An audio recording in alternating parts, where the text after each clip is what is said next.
नमस्कार। राजू और बिजू दुई घनिष्ठ सांग थिले, किंतु सेमानकर आचरण संपूर्ण विपरीत। राजू सब तार इच्छा देख साई पड़िशा मानू देखे, किए भल गाड़ी किणला मुझे गाड़ी किणवी, किए भल घंटा पिंधला मुझे घंटा पिंधि, किए भल ड्रेस आनला मुझे भाया ड्रेसटे पिंधि। तो एभलिया से अन्य मानू अनुकरण करे, किए बुलला तो मु बुलबी, किए ताश खेलला मु ताश खेलिबी,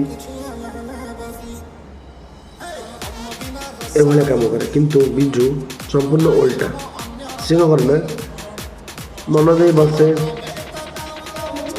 देखे अन्य मैंने कौन कर कौन नहीं, किए कौन कहूँ, जो गुड़िक उत्तम लगे भल लगे ताको अनुसरण करे, ताको निज व्यक्तिगत काम लगे, अन्य उपरे ईर्षान्वित न हो बुझी विचारी भल लोकंकर भल कथा गुड़ी को अनुसरण करी आकुचे। समय आसिला जुआ खेली मद पी राजू जेल को गला, बिजू बड़ अफिसर है। तो ये कौन शिखिले? अनुकरण ना अनुसरण? नमस्कार।